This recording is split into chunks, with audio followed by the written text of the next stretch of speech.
Hi, my name's Alicia and I'm an independent Stampin' Up! Demonstrator from St. Paul, Minnesota.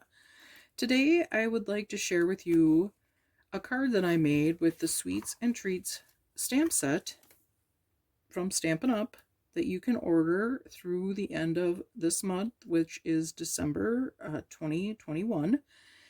It's in the mini catalog. It's a great set, and this is all me. I love all things cute, and this to me is just super cutesy stamp set, and it's so versatile. You can do so many different things with it. You can stamp for Christmas. It has a Christmas sentiment, happy birthday. It has a pie, a cupcake, a cookie. It has the cake stand and cover, and some really cute sentiments and a fruit cake.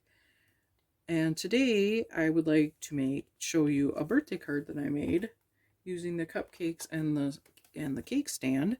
And I want to show you a technique that I used called masking. And that is where you mask one of your images so that you can stamp around it so that the images look like they're behind and not on top of each other. So let's get started. For today's card, I used crumb cake cardstock, and this is cut at 4 1/4 by 11 and scored at 5 1/2. And then I have pool party cardstock. This is cut at 4 3/8 by 3 1/8. And I have basic white cardstock. This is cut at 4 1/4 by 3. So first, what I'd like to do is let's fold our card and use your bone folder and burnish it so you get a nice crisp crease. And we're going to stamp a background using the cupcake stamp and crumb cake, which is the same color as the cardstock we're using. The other colors we're using today are Polished Pink, Pool Party, and Highland Heather. We're going to be using the classic Stampin' pads and the Stampin' blend markers today. So first what I want to do is to make my background image on my card base. We're going to ink our stamp up in crumb cake, and we're going to stamp around the edge of our card, going in different angles, different directions, so to speak. And I'm going to stamp off the edges for some of them. And we're just going to go around the whole card base, just like so.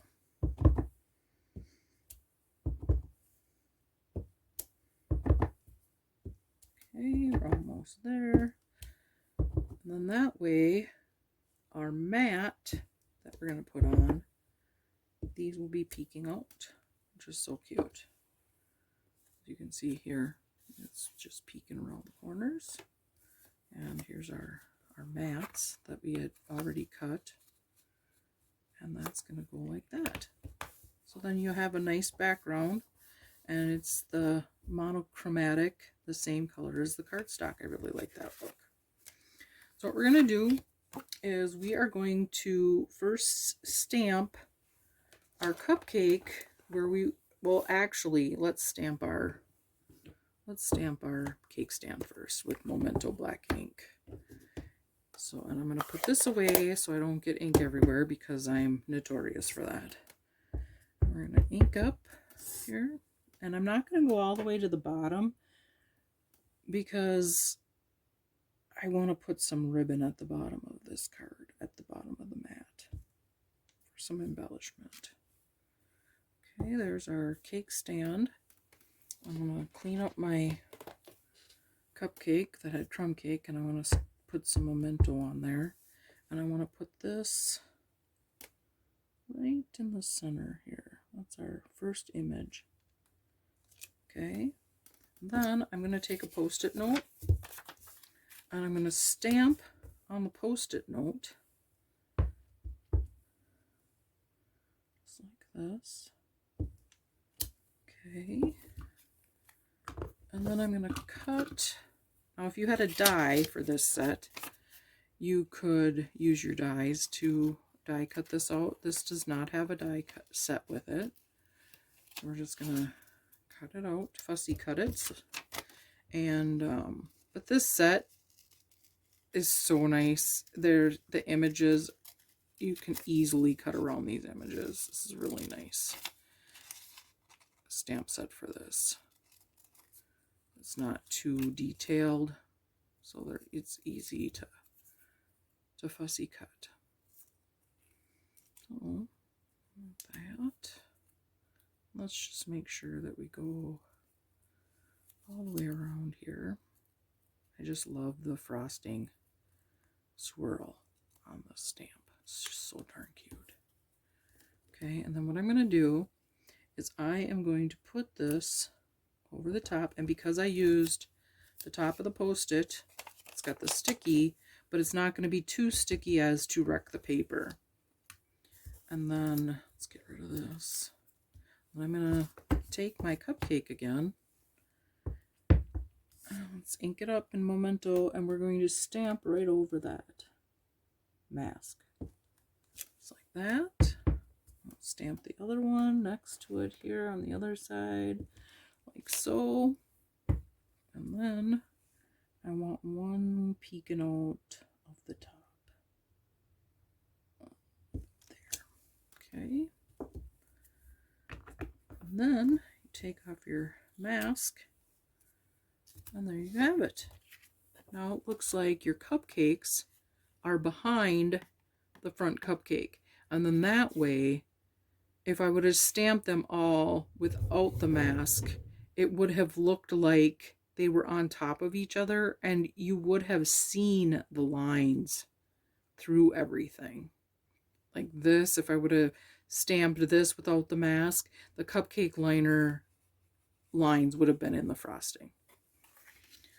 And then we want to take our sentiment, and we're going to do a birthday card, and I've chosen polished pink for our sentiment.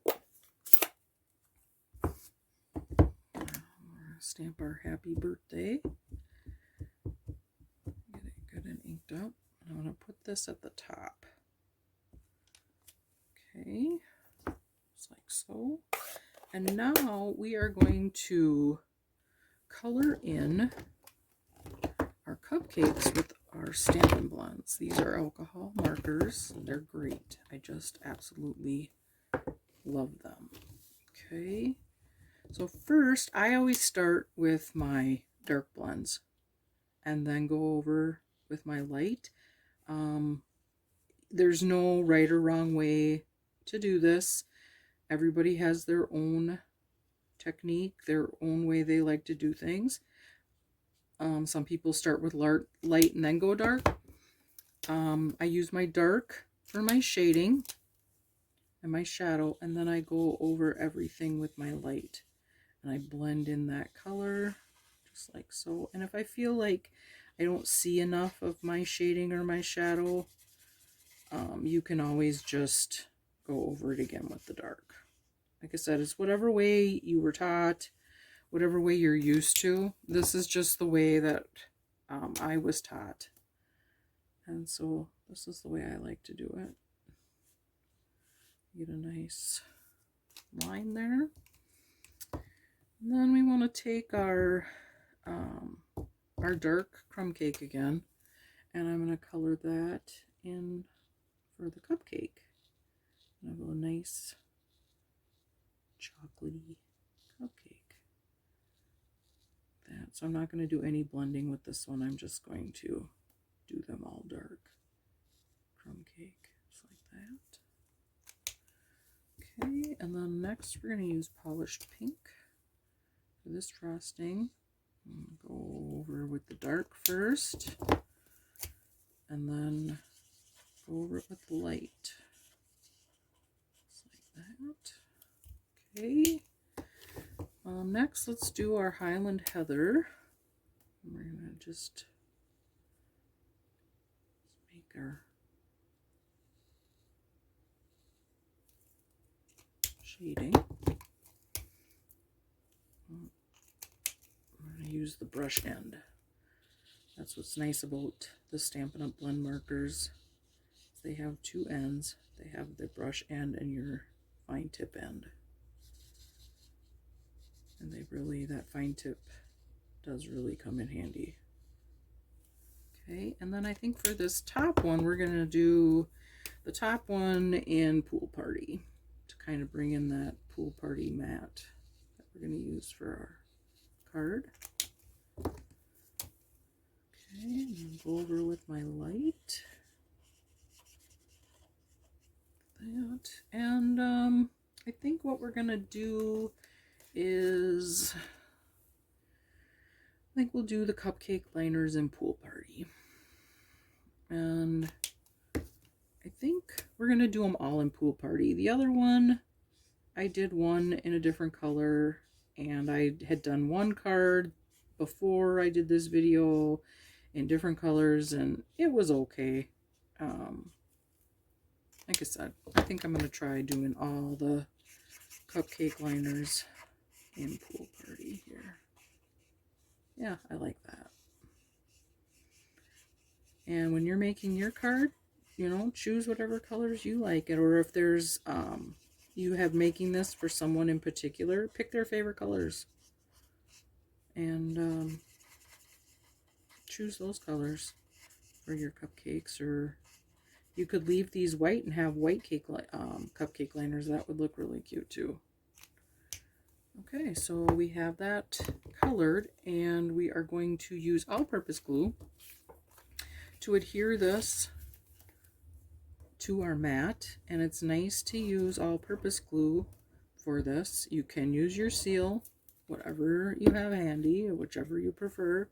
This is, with the all-purpose glue, you have a little bit of time, you have a little bit of wiggle room to straighten. If you don't have your mat on straight, you're able to move it a little bit. So there, that looks good.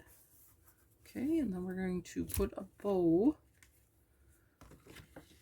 and we're going to use the black gingham ribbon. I just love this ribbon. I love anything gingham. I'm just all about that. And this is such a nice ribbon. It's really easy to work with. It's makes bow making so much easier. I'm going to take my seal and just run a little bit here to adhere the bow. I call this a cheater bow. You're not going all the way around with it to make your bow. Just cut a piece, and you save a little bit of ribbon that way also. And then I'm going to cut another piece off to make a ribbon to make my bow. Okay, just like that. If you don't want a bow, you could just, you know, tie a knot like that, and then just cut your ends off. That's really cute. And especially if, you know, if you're thinking you're not feeling the bow making today, or if you're worried the card is going to be too thick for the mail, just make a knot. But like I said, this ribbon is nice. It's thin, it's double-sided, so you don't have to worry about print on one side, not on the other. And this also, you could color this if you wanted it to match your cupcakes. You can color the white on this ribbon with your Stampin' blends, which is, I've done that several times too. That's really, really cute. So I'm just going to trim these up. So we're going to make sure we got that. Mess with it a little bit. Get it just right. Okay, I'm going to turn it over. I'm going to use some Stampin' dimensionals so that we have some dimension on our card. Put some of those on.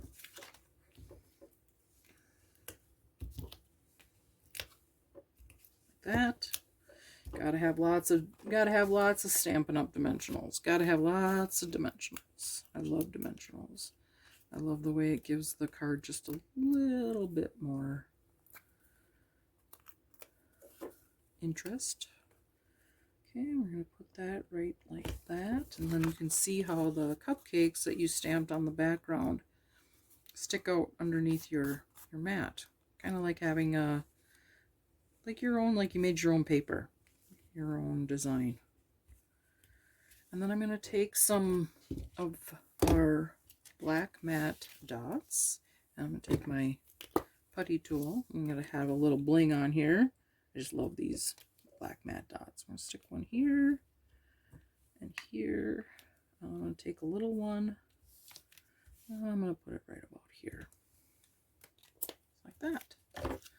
So there you go. A really cute, easy, I think, relatively easy put together card. A nice birthday card.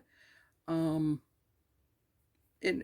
with a nice technique, a masking technique. If you've always wondered how to do that, that's how you do that. The first time I was very intimidated by doing it. I thought, oh man, but you know, once you do it, it's really super easy. You just have to stamp on something and put it over your first focal image, and there you go. So here's our sweets and treats birthday card. Thanks for watching. Have a good day.